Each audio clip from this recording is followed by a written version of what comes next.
ان کے منہاج کو سمجھنا ہوگا، اور وہ سمجھنا تبھی ممکن ہے کہ جب ہم ان کے سوانح کو ٹھیک طرح سے پڑھیں، گہرائی کے ساتھ، کس صورتحال کے اندر وہ کیا کرتے تھے، کس صورتحال کے اندر وہ سخت ہو جاتے تھے، کہاں وہ حکمت اپناتے تھے، کہاں وہ نرمی اختیار کرتے تھے، وہ تمام مزاج جب اپنے اندر پیدا کریں گے، اس کے بعد پھر ہم کام کر سکیں گے۔ اس کا تعلق یہ تو سب ذات کے ساتھ ہوا، اور اس کے بعد پھر فریضہ جو امت کے علماء کے ذمہ ہیں، وہ ان میں سے اس کو میں تقریباً 3 حصوں میں اس وقت تقسیم کروں گا۔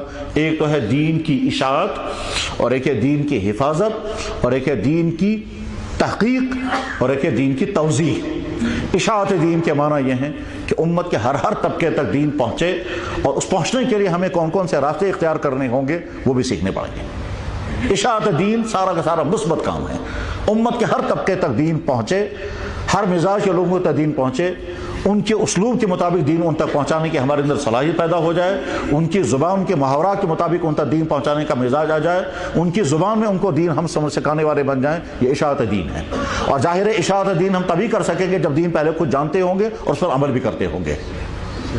اس اشاعت دین کے اور تقاضے کیا کیا ہیں، اس کو چھوڑ کر اگلا والا جملہ کہ دوسرا اہم ترین کام ہے حفاظت دین۔ اور حفاظت دین کے معنی یہ ہے کہ جب دین کے اندر بگاڑ لایا جا رہا ہو، جب دین کو اپنے نہج سے ہٹایا جا رہا ہو، تو اس وقت علماء کی ذمہ داری ہے کہ وہ دین کی حفاظت کا کام کریں۔ اور اس بات کو اللہ کے نبی علیہ الصلوۃ والسلام نے دوسری حدیث میں سمجھایا۔ آپ نے ارشاد فرمایا کہ میری امت میں ہر زمانے میں ایک طبقہ باقی رہے گا، قائم رہے گا، اس کا کام یہ ہوگا ینفون عنہ تحریف الغالین و انتحال المبتلین و تأویل الجاہلین، کہ غلو کرنے والوں نے دین کے اندر غلو کر کے جو غلط باتیں رائج کر دی ہوں گی ان کو وہ صاف کریں گے، و تأویل الجاہلین، اور جہالت کی بنا پر جو غلط چیزیں اسلام میں داخل کر دی گئی ہوں گی ان کی بھی صفائی، و انتحال المبتلین، اس قدر قیمتی جملہ ارشاد ہوا ہے، وہ انتحال المبتلین، جو مبتلین کے انتحال کو بھی صاف کریں گے۔ مبتلین کے انتحال کے معنی کیا ہیں؟ دوسری قوموں کی چیزوں کو اسلام بنا کر کے پھر اسلام میں پھیلائیں گے۔ حقیقت ہوگی وہ چیز ہوگی دوسری قوموں کی، مگر اس کو اسلام بنائیں گے، اور اسلام بنا کر کے پھر لوگ پیش کریں گے۔ اللہ کے نبی فرما رہے ہیں کہ میری امت کا وہ طبقہ اس کو بھی صاف کرے گا، اس کی بھی وضاحت کرے گا کہ یہ اسلام نہیں ہے، اسلام بنا کر کے پیش کیا جا رہا ہے، اس کا اسلام کا رنگ چڑھایا گیا، حقیقت اسلام نہیں۔ یہ ایسا ہی ہے جیسے بے شمار لوگوں نے کوشش کی سود حلال، بے شمار لوگ آج کوشش کر رہے ہیں عورتوں کے لیے پردہ ہے ہی نہیں، جیسے بہت سارے لوگ کہتے ہیں ننگے سر نماز پڑھنا، ٹوپی آئی نہیں کہیں، یہ ٹوپی اور امامہ کہیں نہیں ہے ننگے سر نماز پڑھنی ہے، بلکہ بعض لوگ اس کو سنت کہہ کر کے ہیں۔ تو یہ ہے وہ مبتلین، باطل پرست، اہل باطل کا شعار لیں گے، اس کو اسلام بنائیں گے اور اسلام بنا کر پہ پیش کریں گے۔ تو اس طبقے کی ذمہ داری اس کو بھی صاف کرنا ہوگا۔ حفاظت دین یعنی ہر زمانے میں پیدا ہونے والے ان فطروں کا دفاع جو اسلام کے اندر ہوں یا اسلام کے باہر سے آ رہے ہوں۔ اس دفاع کرنے کا طریقہ کیا ہوگا کہ اس کے لیے اصول سمجھنے ہوں گے، مزاج سمجھنا ہوگا، کہیں ایسا نہ ہو کہ دفاع کرتے کرتے ہم دفاع کے بجائے اپنے آپ کو نقصان پہنچا رہے ہیں۔ اور اس دفاع کرنے میں ہمارے طبقے کے علماء کا ایک اہم ترین امتیاز رہا ہے اعتدال۔ اور وہ اعتدال کیا ہے کہ صاحب ہم کسی چیز کا دفاع کریں گے اسی درجے تک جس کے اندر جتنی اس کے اندر خامی ہے، اس سے آگے نہیں۔ مثلا فرض کرتے ہیں کسی آدمی کے اندر کوئی خامی ہے، جس خامی کی بنا پر وہ کفر کے حدود میں نہیں پہنچا ہے، تو ہم اس کو کافر نہیں کہہ سکتے۔ میں اسی مثال میں عرض کرنا چاہوں گا، حضرت مولانا انور شاہ صاحب نور اللہ مرکزہ جب مرزائیت کے کفر کو ثابت کرنے کے لیے بہاولپور تشریف لے گئے تھے، اور وہاں عدالت میں تقریباً 1 ہفتے تک حضرت کے بیانات ہوئے ہیں جس میں مرزائیوں کو کافر ثابت کرنا تھا، تو اس وقت مرزائیوں کی طرف سے جو وکیل تھا اس شخص کا نام تھا جلال الدین شمس، وہ بہت قابل شخص تھا، ظاہر مرزائی تھا۔ تو اس نے دوسرے تمام اعتراضات کے ساتھ ایک اعتراض یہ بھی کہا کہ صاحب ان علماء کا کیا ہے، یہ ان کو کافر کہتے ہیں، وہ ان کو کافر کہتے ہیں، دیکھیں جو صاحب یہ بول رہے ہیں یہ دیوبند کے ہیں، اور تمام بریلوی حضرات جو ہیں وہ ان کو کافر کہتے ہیں، تو یہ ان کو کافر کہتے ہیں، وہ ان کو کافر کہتے ہیں، ان کا کفر اتنا آسان ہے، اگر یہ ہم کو کافر کہیں گے تو ان کے کافر کہنے سے ہم کافر نہیں بنیں گے۔ تو اس وقت حضرت مولانا انور شاہ صاحب رحمہ اللہ تعالیٰ نے کھڑے ہو کر فرمایا تھا، میں تمام جماعت دیوبند کی طرف سے اعلان کر کے کہتا ہوں کہ ہم نے کبھی بریلویوں کو کافر نہیں کہا۔ اور دوسری بات ہے، دوبارہ کہ دفاع کرتے ہوئے حدود کی رعایت، دفاع کرتے ہوئے اعتدال پر قائم رہنا، یہ ہمارے علماء کا امتیاز ہے۔ اور اگر کوئی شخص دفاع کرتے کرتے حدود سے باہر نکل گیا تو حدود سے باہر نکلنے کا نتیجہ دفاع ہوگا یا نہیں ہوگا، خود اپنی ذات کو نقصان ہوگا، اپنے مسلک کو بھی نقصان ہوگا۔ تو دفاع عن الدین کے اصول کو بھی سمجھنا ہے، اس کے مزاج کو بھی سمجھنا ہے، اس میں اعتدال کو بھی جاننا ہے، اس میں تسلط کو بھی اختیار کرنا ہے، اس میں حکمتیں بھی برقرار رکھنی ہے۔ غرض یہ کہ اس دفاع کے کام کو کرتے ہوئے جو اوصاف مطلوب ہیں علم کے اعتبار سے، تدبر کے اعتبار سے، اخلاقی قوت کے اعتبار سے اور ماحول کے اعتبار سے، اور اس سلسلے میں یہ جاننا بھی ضروری ہے کہ جس ماحول میں امت دفاع کر رہے ہوں گے اس ماحول کو بھی جاننا ضروری ہے۔ ہمارے ہاں کشمیر میں تو نہیں ہوتا، لیکن ہندوستان کے کچھ علاقوں میں ایک بدعت ہے جس کو کہتے ہیں تعزیہ نکالنا۔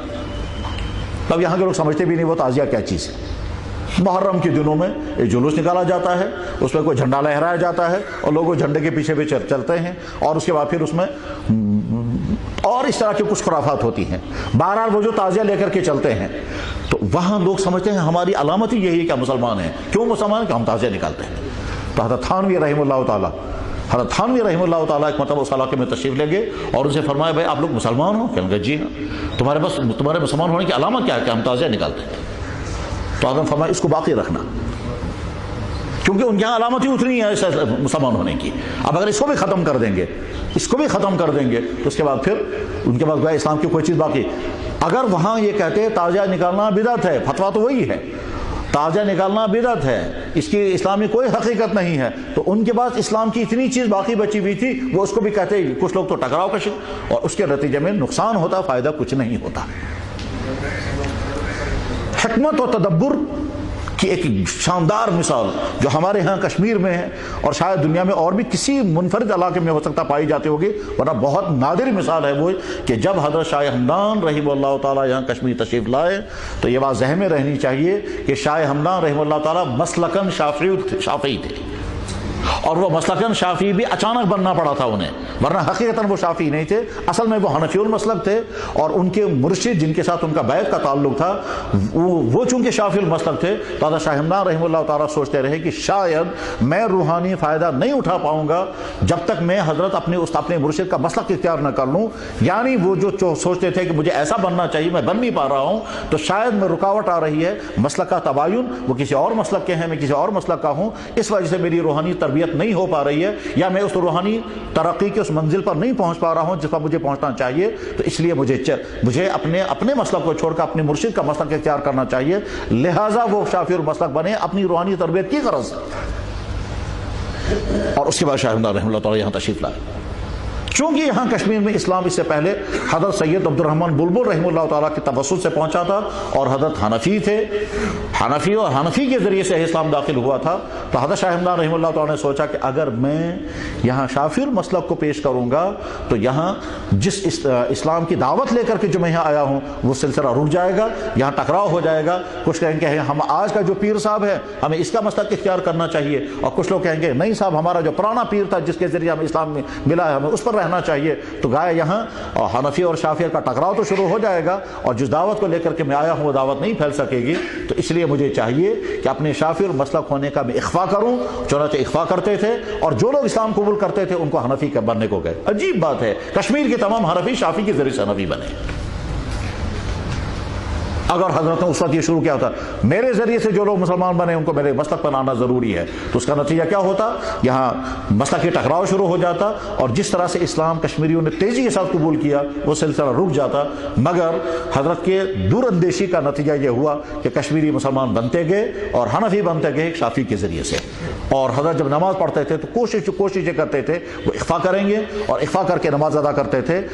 امام کے پیچھے نماز پڑھتے تھے تو شافعی المسلک کے اصولوں کے مطابق نماز نہیں پڑھتے تھے، کوششیں کرتے تھے حنفی اصولوں کے مطابق نماز پڑھے، یعنی جو چیزیں شافعی المسلک پہ کی جاتی ہیں نماز کے اندر، ظاہر ہے وہ اکثر اختلافات جو ہیں وہ اولا اور غیر اولا کے اختلافات ہیں، اس کو چھوڑ دیتے تھے تاکہ عوام میں انتشار نہ ہو۔ تو دفاع عن الدین کے سلسلے میں ان تمام تدبیروں کو سامنے رکھنا ضروری ہے۔ ایسا نہ ہو کہ ہم دفاع کرتے کرتے اپنے مسلک کو نقصان پہنچائیں، اور ایسا نہ ہو کہ ہم جس چیز کا دفاع کر رہے ہیں ماحول اس کے برخلاف ہو۔ اس چیز کو جاننا اور سمجھنا بھی انتہا زیادہ ضروری ہے۔ حقیقت یہ ہے کہ انسان کو حکمت مل جائے تو بہت بڑی نعمت مل جائے، بہت بڑی نعمت مل گئی۔ اور حکمت کا ایک مفہوم یہی ہے کہ کس وقت میں کون سا رویہ اختیار کرنا ہے، وہ گر ہاتھ میں آ جائے، کس وقت نرم ہونا ہے، کس وقت سخت ہونا ہے، کس وقت مسئلے کو بیان کرنا ہے، کس وقت اخفا کرنا ہے۔ کہا جاتا ہے کہ حضرت تھانوی رحمہ اللہ تعالیٰ کسی علاقے میں تشریف لے گئے، وہاں مسجد بہت شاندار تھی، مگر گاؤں والے نماز نہیں پڑھتے تھے۔ تو حضرت ان سے پوچھا بھائی آپ لوگ نماز کیوں نہیں پڑھتے ہو جب مسجد ان شوق سے بنائی ہے؟ کہنے لگے جی ہمارے یہاں جو چودھری صاحب ہیں مسجد انہوں نے بڑی شوق سے بنائی ہے، اگر وہ نماز پڑھیں گے ہم بھی نماز پڑھنے لگیں گے، بس چونکہ وہ نہیں پڑھتے ہم بھی نہیں پڑھتے۔ تو حضرت ان سے ملاقات کرنے کے لیے گئے اور جا کر ان سے فرمایا چودھری صاحب ہم نے سنا آپ نے بڑی شوق کے ساتھ مسجد بنائی ہے۔ کہنے لگا جی ہاں، اگر اس میں کوئی کمی ہو تو بتائیے ہم وہ بھی پوری کریں گے، مگر آپ نماز، کہنے لگا نماز ہم سے نہیں پڑھی جائے گی۔ تب کیوں نہیں پڑھیں گے نماز؟ کہنے لگے ہم بڑے شوق کے ساتھ داڑھی بناتے ہیں اور داڑھی سجا کر کے رکھتے ہیں، جب ہم وضو کریں گے تو ہماری داڑھی خراب ہو جائے گی۔ تو حضرت تھانوی رحمہ بس اتنا داڑھی کا ہی مسئلہ ہے؟ کہنے لگا جی ہاں داڑھی کا مسئلہ ہے، میں شوق کے ساتھ صبح کو داڑھی بناتا ہوں، آج تو وہ سمجھ میں نہیں آئے گا وہ داڑھی بنانے کا مطلب کیا ہے۔ یعنی جیسے یہ بعض لڑکے جو ہیں وہ فیشنوں کے بال بناتے ہیں بڑی محنت کے ساتھ، اسی طرح سے زمانے میں داڑھی بنانے کا فیشن ہوا کرتا تھا نوابوں کے دور میں، جیسے مغلوں کی داڑیاں ہوا کرتی تھی، وہ بڑے گھنٹوں لگتے تھے ان کے داڑھی کو سنوارنے میں، اور پھر وہ ایسی داڑھی رہے گی پورے دن، اس میں کوئی بال گرنا نہیں چاہیے۔ تو میں داڑھی بنوایا کرتا ہوں اور جب وضو کرنا پڑے گا تو داڑھی میری خراب ہو جائے گی۔ اور انہوں نے فرمایا بہت اچھا، صرف وضو کرنے کا مسئلہ ہے، چلیے میں آپ کو اجازت دیتا ہوں بغیر وضو کی نماز پڑھیں۔ کرے بغیر وضو کی ہو جائے گی نماز؟ کہنے لگا وہ تو بعد میں دیکھیں گے، ہو جائے گی پھر آپ شروع کر دیں۔ ٹھیک، چودھری صاحب نے اعلان کیا تمام گاؤں والے مسجد میں پہنچ جائیں اور سب کو نماز پڑھنی ہوگی، کیونکہ آج کے بعد ہم کو بھی نماز پڑھنی ہے، مگر یاد رکھو ہم کو بغیر وضو پڑھنی ہے، تم کو وضو کر کے پڑھنی ہے۔ تو بہت اچھا، نماز شروع ہو گئی۔ ایک نماز پڑھنے کے بعد اگلی نماز میں چودھری صاحب نے وضو کیا۔ ان سے پوچھا کہ حضرت کیا بات ہو گئی؟ کہنے لگا بھائی سوچا ہم نے جب پڑھنی ہی ہے تو بغیر وضو کے کیوں پڑھا۔ ادھر سے حضرت تھانوی رحمۃ اللہ مسلسل دعا کرتے رہے، یا اللہ میں نے آپ کے گھر تک اس کو پہنچا دیا، اگلا اصلاح کا کام آپ خود فرما دیں۔ حکمت اور تدبر ہاتھ میں آ جائے تو بڑی نعمت ہے۔ تو پہلا کام علماء دین کا اشاعت دین، اور دوسرا کام ہے دفاع عن دین، اور تیسرا کام ہے تحقیق دین۔ تحقیق دین کے معنی جو نئے مسائل سامنے آئیں گے ان نئے مسائل کو کس طرح سے حل کرنا ہوگا، یہ تو بڑے فقہا اور بڑے علماء کی ذمہ داری ہے۔ جیسے اسلامی فقہ اکیڈمی کا ایک اہم ترین کارنامہ جو ہے وہ یہی ہے کہ نئے پیش آنے والے مسائل پر علماء کو جمع کریں گے، اس پہ تحقیقات ہوں گی، تحقیقات ہونے کے بعد پھر ان کے فیصلے ہوں گے۔ تو تحقیق دین اور ایک توضیح دین، توضیح دین کے معنی اسلام کے خلاف جو اعتراضات پیدا ہوں گے ان اعتراضات کا جواب کس طرح سے دیا جائے گا اور جواب کس اسلوب میں دیا جائے گا، اس کے دلائل کیا ہوں گے۔ ہر زمانے میں اسلام پر اعتراضات نئے نئے قسم کے ہوا کرتے ہیں۔ آج کے زمانے میں جو اعتراضات ہوں گے وہ اعتراضات خود کبھی اہل علم کی طرف سے ہوں گے اور کچھ غیروں کی طرف سے آئیں گے۔ ضروری نہیں ہے کہ جو پرانے زمانے کے اعتراضات ہیں وہ آج ہوں گے، اور ضروری نہیں کہ اعتراضات جو ہیں وہ طرح طرح کے اعتراضات ہوا کرتے ہیں۔ ابھی کچھ دنوں پہلے فون پر کچھ ایک صاحب مجھ سے پوچھ رہے ہیں، ملاقات بھی بعد میں ہوئی، وہ کہتے ہیں کہ جی سب لوگ کہتے ہیں اللہ ہے، پھر ہم پوچھتے ہیں جی اللہ ہے تو اللہ کو بنایا کس نے؟ لیکن آج تک کوئی جواب نہیں دے پاتا۔ خدا کو کس نے پیدا کیا؟ یہ کالج کا لڑکا ہے۔ کہنے لگے اس طرح کا سوال ہم میں سے سب بے شمار لوگوں کے ذہنوں میں ہے، حتیٰ کہ یہاں یونیورسٹی میں پورا گروپ یہی کام کرتا ہے کہ صاحب اگر خدا ہے تو خدا کو بنایا کس نے؟ اور ظاہر اس کا جواب ہم دیتے ہیں کیا؟ اللہ تعالیٰ کو کسی نے نہیں بنایا، اللہ تعالیٰ خود ہی ہے۔ وہ کہتا ہے خود بخود کیسے ہوگا؟ تب یہ جو سوال، اس کو سوال ہم قرآن کی آیتیں پیش کریں گے جو حق ہوں گی، مگر ہو سکتا ہے کہ یہ اس کو سمجھ میں نہ آ جائے، تو اس کے اسلوب میں اس کو بات سمجھانی ہے۔ توضیح دین کے معنی یہ ہیں کہ ہر زمانے میں پیدا ہونے والے شکوک و شبہات جس زبان میں ہوں، جس لہجے میں ہوں، جس طرز فکر کی بنیاد پر وہ سوالات پیدا ہوئے ہوں، ان سوالات کو وہی طرز فکر کے بنیاد پر جواب دیا جائے۔ چنانچہ ایک مرتبہ میں نے یہیں یونیورسٹی میں اس طرح کے لڑکوں کو جمع کر کے میں نے کہا آپ لوگ یہ سوالات ابھارتے رہتے ہیں؟ کہ لگا جی ہمارے ذہنوں میں یہی سوال ہمیشہ رہتا ہے اور اسی پر بحث ہوتی رہتی ہے۔ تب سوچنے لگے ان کو کس طرح سے بات سمجھائیں گے۔ تو ان کو سمجھایا کہ دیکھو آپ لوگ اگر مٹھائی کھاتے ہوں گے تو مٹھائی تو نامیان اس چیز کا جو میٹھی ہوتی ہے، تو برفی میٹھی ہوتی ہے کیونکہ اس میں کھانڈ ڈالا گیا، لڈو میٹھے ہوتے ہیں کہ اس میں کھانڈ ڈالا گیا، لٹن چائے میٹھی ہوتی ہے کیونکہ اس میں شکر ہوتی ہے، حلوہ میٹھا ہوتا ہے کیونکہ اس میں شکر ہوتی ہے۔ تو اگر آپ سے سوال کیا جائے گا برفی میٹھی کیوں ہے، آپ کہیں گے شکر کی وجہ سے۔ اگر سوال ہوگا کہ حلوہ میٹھا کیوں ہے، آپ کہیں گے شکر کی وجہ سے۔ آپ سے سوال کیا جائے گا پھیرنی میٹھی کیوں ہے، آپ کہیں گے شکر کی وجہ سے۔ اب اگر آپ سے سوال کیا جائے گا شکر میٹھی کیوں ہے، تو آپ کہیں گے شکر تو خود بخود میٹھی ہے۔ ایک لڑکا کھڑے ہو کر کہے گا جی بس آگے سمجھ میں۔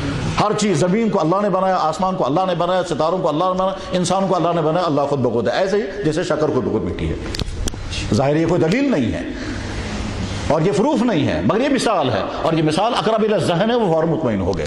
تو غرض یہ کہ جس زمانے میں جو شکوک و شبہات امت کے اندر پیدا ہوں گے، ان شکوک و شبہات کا دفعیہ کرنا علماء کی ذمہ داری ہے۔ تو حضرات گرامی، ہم جس خطے میں زندگی گزار رہے ہیں، اس خطے کے حالات ہمارے سامنے ہیں، اور اس خطے کے دین کے حفاظت کے بھی ہم ہی ذمہ دار ہیں، اس کی اشاعت کے بھی ہم ہی ذمہ دار ہیں، اس کے پھیلانے کے بھی ہم ہی ذمہ دار ہیں۔ یعنی ہمیں اپنے مدرسے بھی قائم کرنے ہیں، ہمیں اپنی مسجدیں بھی آباد رکھنی ہیں، ہمیں مسلمانوں کو دین بھی سنانا ہے، ہمیں کو مسائل کا جواب بھی دینا ہے، ہمیں طرح طرح کے یہاں کے حالات جو دینی شعبوں میں پیدا ہوتے ہیں، ان تمام حالات کو ہمیں سمجھنا بھی ہے، اور سمجھنے کے ساتھ پھر کس طرح کی صورتحال میں دین کا کام ہم کیسے کریں گے، یہ بھی ہمیں فیصلہ کرنا ہے۔ اس کے لیے ضروری ہے کہ ہم مل جل کر کے رہیں، انڈیویجول اپنے طور پر کوئی قدم نہ اٹھائیں، اپنے بڑوں سے مشورے کریں، جن کے تجربات ہیں، جو دور اندیشیاں رکھتے ہیں، ان سے سیکھیں، اور خود اپنے فیصلے خود ہی نہ کریں۔ جہاں سخت ہونا ہوگا یہ بھی سیکھنا پڑے گا سخت کہاں ہونا چاہیے، جہاں نرم ہونا ہوگا یہ بھی سیکھنا پڑے گا کہ نرم کہاں، کس جگہ پر کون سا طرز عمل اختیار کیا جائے۔ اگر ہم یہ نہیں سیکھیں گے تو کبھی خدا نخواستہ اخلاص کی بنیاد پر بھی آدمی نقصان کر جاتا ہے، اور اپنے آپ کو نقصان کر جاتا ہے۔ واقعہ بہت مشہور ہے کہ جب ایک وہ شاہین جو ہے وہ اڑ کر کے کسی بڑھیا کے گھر میں پہنچا، اور جب بڑھیا نے دیکھا کہ ہاں طوطے کی چونچ بھی مڑی ہوئی ہے اور اس کے ناخن بھی بڑے ہوئے ہیں، تو بڑھیا نے سوچا کہ کسی غیر مہذب گھر میں آج تک یہ رہا ہے جو نے آج تک سے ناخن بھی نہیں کاٹے، اور چونچ بھی بیچارے کی ٹیڑھی ہو گئی ہے، یہ ٹیڑھی چونچ سے یہ تو کھا بھی نہیں سکے گا کچھ۔ تو اس نے کیا کیا کہ سب سے پہلے تو نیل کٹر لایا، اس کے ناخن ہی کاٹ دیے، اور اس کے بعد پھر پلاس لا کر کے اس کی چونچ ٹھیک کی۔ اب اس کے بعد پھر وہ بیچارہ نہ چل سکتا ہے، اور اس کے بعد آگے چل کر کے پھر وہ بفر طالب علم سب نے وہ واقعہ پڑھا ہوگا۔ کیا معنی اس کے؟ معنی یہ ہے کہ بڑھیا کے اندر اخلاص تو تھا، اور اس اخلاص کی بنیاد پر اس نے ایک اچھا قدم اٹھایا، مگر نقصان کیا اس کا، کیونکہ طریقہ اسے معلوم نہیں تھا۔ تو صرف اخلاص ہونا ہی کافی نہیں ہے، اخلاص کے ساتھ ساتھ طریقہ عمل جاننا بھی ضروری ہے۔ تو اس لیے حضرات گرامی، ہم چاہے نہ چاہے طبقے علماء میں ہم کا ہمارا نام داخل ہو چکا ہے۔ ہم میں سے چاہے کوئی صرف حافظ ہو، اور حافظ بھی ایسا کو قرآن یاد نہیں، لیکن پھر بھی کہیں گے یہ مولوی۔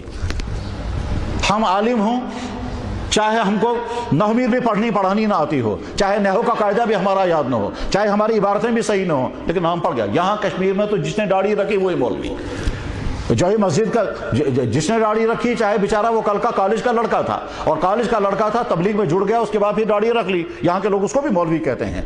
تو ہمارا نام جس طبقے میں شامل ہو چکا ہے، اب اس طبقے کے تقاضے کیا کیا ہیں وہ ہم کو اپنے اندر پیدا کرنے ہوں گے۔ علم کا رسوخ وہ بھی اپنے اندر پیدا کرنا ہے۔ اگر خدا نہ خواستہ ہمارے علم کے اندر نقص رہا تو ہم فائدہ پہنچانے کے بجائے نقصان پہنچائیں گے۔ اخلاقی قوت ہمارے اندر ہونا ضروری ہے۔ اگر اخلاق صحیح نہ ہوئے تو نتیجہ یہ ہوگا کہ ہم کسی کو مسئلہ سمجھائیں گے، اور مسئلہ سمجھاتے سمجھاتے اگلا والا کہے گا کہ صاحب مسئلہ تو بتایا مگر ان کا اخلاق صحیح نہیں ہے۔ بیان کریں گے، اخلاق صحیح ہونا ضروری ہے، رحم کے اخلاق، ہمدردی کے اخلاق، برداشت کے اخلاق، حسن سلوک کے اخلاق، اپنا رویہ صحیح ہو، اپنی زبان صحیح ہو، اپنا مزاج صحیح ہو۔ یعنی علماء ربانیین کا جو طرز عمل ہوا کرتا تھا، بس وہی طرز عمل ہمارا ہونا چاہیے۔ نہ یہ کہ ہم گالی کے جواب میں گالیاں دیں، نہ یہ کہ کوئی آدمی ہاتھ پاؤں اوپر کرے، یہ آستین چڑھائے گا تو ہم بھی آستین چڑھانے والے، نہیں، ہمارا مزاج یہ نہیں ہوتا۔ علماء کا جو انداز ہونا چاہیے بس وہی مزاج ہونا چاہیے ہمارا۔ امام ابو حنیفہ رحمہ اللہ تعالیٰ سے نہایت ہی ناگواری کے مسائل بھی پوچھے گئے، پر حضرت جواب میں وہی طرز عمل اختیار کرتے تھے۔ تفصیلات کا اس وقت موقع نہیں ہے۔ کہتے ہیں حضرت مولانا حسین مدنی نور اللہ مرکزہ بخاری شریف کا درس دے رہے تھے، پرچہ آیا، اس پرچے میں کسی نے لکھا تھا، حضرت ہم نے سنا ہے آپ حرامی ہیں۔ تو بجائے اس کے کہ حضرت مشتعل ہو جاتے، حضرت مشتعل نہیں ہوئے، کہنے لگا بھائی یہ پرچہ آیا ہے، کسی صاحب نے لکھا ہے کہ ہم نے سنا آپ حرامی ہیں۔ تو میرا جواب یہ ہے کہ میں فیض آباد کے فلاں گاؤں میں پیدا ہوا ہوں، وہاں میرے والد میری والدہ کا نکاح ہوا تھا، اس کی گواہ اب بھی وہاں موجود ہے، وہاں جا کے تحقیق کرتا۔ تو غرض یہ کہ ہمیں سیکھنا ہے بہت کچھ، کس طرح سے اپنی اس ماحول کے اندر ہمیں دین کا کام کرنا ہے.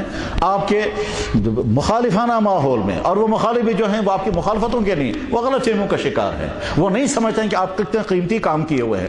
ہمارا جتنا قیمتی کام ہے، اس قیمتی کام کو نہ سمجھنے والا اگر نہیں سمجھ پا رہا اور اس لیے اس کے مخالفت کرتا ہے تو ہمیں یہاں سے مخالفت نہیں کرنی ہے، بلکہ اس کے ساتھ ایک ایسا رویہ اختیار کرنا ہے کہ کل کو وہ کہنے لگے کہ صاحب حق پر تو تم ہی تھے، مگر افسوس کہ میں سمجھ نہ سکا، ہم آج تک غلط فہمیوں میں تھے، اس غلط فہمیوں کی نتیجے میں ہم تم سے دور رہے ہیں اور اس کا ہم نقصان اٹھا رہے ہیں. چنانچہ جہاں کے علماء نے اپنا رویہ صحیح رکھا، اپنا طرز عمل صحیح رکھا، اعتدال پر قائم رہے، مزاج ان کا اخلاق کا تھا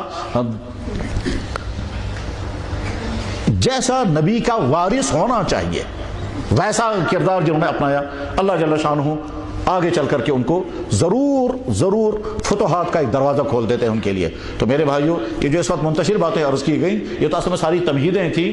اصل میں ہمارے مہمان محترم حضرت مولانا خالد سیف اللہ رحمانی دامت برکاتہم، جو بہت خوش قسمتی سے تشریف فرما ہوئے اور یہ اجلت میں یہ پروگرام انہوں نے دے دیا، تو اصل میں خطاب انہی کا ہوگا اور انہی کے خطاب سے ہم سب مستفید ہو جائیں گے. میں اس پر زیادہ تفصیل تو نہیں بیان کرنا چاہوں گا، بس اتنا مختصر سمجھیں کہ اس وقت پوری دنیا میں فقہ اکیڈمیاں کام کر رہی ہیں. یہاں بر صغیر میں جو ممتاز ترین فقہ اکیڈمی ہے، وہ ممتاز ترین فقہ اکیڈمی حضرت مولانا قاضی مجاہد الاسلام نور اللہ مرکزہ اس کے مؤسس تھے، اور اس وقت اس کے روح رواں حضرت مولانا خالد سیف اللہ رحمانی ہیں. انہی کی علمی اور فکری کاوشوں کا نتیجہ ہے کہ وہ اکیڈمی ہر اگلے دن روز افزوں ترقیات کے راہ پر گامزن ہے، اور بے شمار مشکل ترین مسائل، بلکہ بعض دفعہ ہم دیکھتے ہیں کہ جو عالمی فقہ اکیڈمیاں ہیں اس طرح سے ان فقہ اکیڈمی میں مسائل حل نہیں ہوتے ہیں جس طرح سے اسلامی فقہ اکیڈمی ہم نے مسائل حل ہوتے ہوئے دیکھے. تو اس کے جنرل سیکرٹری اللہ جل شانہ نے توفیق عطا فرمائی، قرآن کریم کا شاندار ترین ترجمہ اور اس کے بہترین حواشی مرتب کرنے کے اللہ نے توفیق عطا فرمائی. اللہ جل شانہ اپنی بارگاہ میں اس خدمت قرآن کو قبول فرمائے. بلکہ جب ہم سے لوگ پوچھتے ہیں کہ جی ہم قرآن کی تفسیر پڑھنا چاہتے ہیں تو کون سی پڑھیں، ہم ان سے پوچھتے ہیں بھائی مفصل تفسیر پڑھنا چاہتے ہو یا مختصر؟ کہا لگا جی مفصل بھی بتا دیجئے، مختصر بھی بتائیے. تو جب کوئی پوچھتا ہے مفصل تفسیر اگر پڑھنی ہے تو معرف القرآن پڑھو، اور اگر مختصر تفسیر پڑھنی ہے تو اس میں دو ہیں، یا تو آسان ترجمہ قرآن مولانا تقی عثمانی صاحب کا، یا آسان ترجمہ قرآن آسان تفسیر مولانا خالد سیف اللہ رحمانی کی. اور آپ بھی بے تکلف اپنے دوستوں کو مشورہ دیں کہ جب کوئی آپ سے کالج کے طلبہ پوچھتے رہتے ہیں کہ جی ہم تفسیر پڑھنا چاہتے ہیں کیا پڑھیں، جو وہ مختصر سے مختصر پڑھنا چاہیں گے تو مولانا تقی عثمانی صاحب کا حوالہ دے کر بتائیں، اور ذرا اس سے تفصیل پڑھنا چاہیں گے تو پھر مولانا خالد سیف اللہ کا ترجمہ قرآن یہاں سری نگر میں اویلیبل ہے، اس کا حوالہ دے سکتے ہیں اور اس کا فائدہ ہوگا. اور جب کوئی آدمی چاہے گا اس سے مفصل پڑھنا چاہیں تو پھر معرف القرآن. اللہ جل شانہ نے توفیق عطا فرمائے. قاموس الفقہ جیسی قیمتی کتاب جو علماء کے لیے سرمایہ بصیرت، سرمایہ سعادت ہے، مولانا نے مرتب فرمائی. اس کے علاوہ کن کن اداروں میں کیا کیا اللہ تعالیٰ شانہ کام لے رہے ہیں، اللہ جل شانہ کاموں کو قبول فرمائے. اور ایک پہلو اور بھی ہے جو بالکل چھپا ہوا اور دبا ہوا ہے، اور وہ پہلو یہ کہ ویسے تو اصل میں کل شام اس کا تعارف ہو جانا چاہیے، لیکن اس وقت جلدی میں وہ بات نہیں ہو سکی. ہمارے بزرگوں کا ایک اہم ترین سلسلہ ہے بیعت و سلوک کا سلسلہ. جیسے ہمارا علمی سلسلہ ہے ویسے ہمارا اصلاحی سلسلہ بھی ہے، اور وہ اصلاحی سلسلہ منبع اس کا بنتا ہے حضرت حاجی امداد اللہ نور اللہ مرکزہ. تو حضرت حاجی امداد اللہ نور اللہ مرکزہ کہ ان کے خلیفہ خاص تھے حضرت گنگوہی کے خلیفہ خاص تھے حضرت مولانا خلیل احمد سہارنپوری. حضرت مولانا خلیل احمد سہارنپوری کے خلیفہ خاص تھے حضرت مولانا زکریا صاحب. حضرت مولانا زکریا صاحب کے خلیفہ خاص تھے حضرت مفتی محمود صاحب. حضرت مفتی محمود صاحب نور اللہ برکاتہ کے خلفاء میں سے یہاں کشمیر میں حضرت مولانا رحمۃ اللہ صاحب اور مولانا مفتی ایوب صاحب ہیں. بس ٹھیک اسی طرح سے حضرت حاجی امداد اللہ رحمہ اللہ تعالیٰ کے خلیفہ خاص تھے حضرت تھانوی رحمہ اللہ تعالیٰ کے خلیفہ خاص تھے حضرت مولانا مسیح اللہ خان صاحب. حضرت مولانا مسیح اللہ خان صاحب سے اصلاحی تعلق تھا مفتی عبدالرشید صاحب کا. پھر حضرت مولانا اشرف تھانوی رحمہ اللہ تعالیٰ کے خلیفہ خاص تھے حضرت مولانا ابرار الحق صاحب ہردوئی. حضرت مولانا ابرار صاحب ہردوئی کے خلفاء میں سے حضرت مولانا نور الدین ترالی، حضرت مولانا نور الدین ترالی نے اجازت حضرت مولانا حمید اللہ صاحب کو، اور حضرت مولانا حمید اللہ صاحب کی طرف سے اجازت حاصل ہے مفتی عبدالرشید صاحب کو۔ بس ٹھیک اسی طرح سے ہمارا سلسلہ روحانی میں حضرت مولانا حضرت حاجی امداد اللہ مہاجر مکی نور اللہ مرکزہ کے خلیفہ خات حضرت گنگوہی رحمہ اللہ تعالیٰ کے خلفاء میں سے ایک خلیفہ تھے حضرت شاہ عبد الرحیم رائے پوری، اور حضرت شاہ عبد الرحیم رائے پوری کے خلیفہ خاص تھے حضرت مولانا حضرت شاہ عبد القادر رائے پوری۔ حضرت شاہ عبد القادر رائے پوری رحمہ اللہ تعالیٰ کے اہم ترین خلفاء میں سے حضرت مولانا سید ابو الحسن علی ندوی رحمہ اللہ تعالیٰ۔ حضرت مولانا ابو الحسن علی ندوی رحمہ اللہ تعالیٰ سے اصلاحی تعلق مولانا خالد سیف اللہ رحمانی کا، پھر حضرت مولانا علی میاں ندوی رحمہ اللہ تعالیٰ کے خلیفہ خاص حضرت مولانا رابع صاحب، اور حضرت مولانا رابع صاحب کی طرف سے اجازت حاصل ہے حضرت مولانا خالد سیف اللہ رحمانی کو، جیسا کہ میں نے سنا ہے۔ اور اللہ جل شانہ نے علمی سلسلہ بھی عطا فرمایا، تحریری سلسلہ بھی عطا فرمایا، علم فکری سلسلہ بھی عطا فرمایا۔ اللہ جل شانہ اور ترقیات سے اور ان کے علوم اور ان کے افکار سے امت کو اور زیادہ مستفید فرمائے۔ میں اور زیادہ وقت میں بیچ میں حائل نہیں ہونا چاہتا ہوں، ویسے بھی 10 منٹ زیادہ ہو گئے ہیں، تو انشاءاللہ اب ہم ان کے انتہائی مفید ترین خطاب سے فائدے مند ہوں گے۔ ایک ایک لفظ کو قیمتی نقطہ سمجھ کر کے محفوظ رکھیں، اور صرف محفوظ ذہن میں نہیں رکھنا ہے بلکہ اسی کے مطابق ہم اپنا اگلا لاہ عمل، چاہے ہم میں سے کوئی مدرس ہو، چاہے ہم میں سے کوئی مسجد کا امام ہو، چاہے کوئی حفظ پڑھانے والا ہو، چاہے کوئی مدرسے کا محتمم ہو، ان تمام چیزوں کو ہم جواہر و لال سمجھیں، اور اس کے بعد پھر اس کو اپنے حرز جان بنائیں، اور اسی کے مطابق انشاءاللہ ہم اپنا مستقبل کا سفر جاری رکھیں گے۔ میں اختصار کے ساتھ پھر عرض کروں گا، اللہ جل شانہ نے علماء کے لیے جو کام مقرر فرمائے ہیں وہ ہے کہ حفاظت دین، اشاعت دین، تحقیق دین اور توضیح دین، ان چاروں کی تھوڑی سی تشریح سامنے آ گئی۔ اللہ جل شانہ اس معیار کو پورا کرنے کی جتنی صلاحیتیں مطلوب ہیں ہم سب کے اندر پیدا فرمائیں۔ وآخر دعوانا ان الحمدللہ رب العالمین۔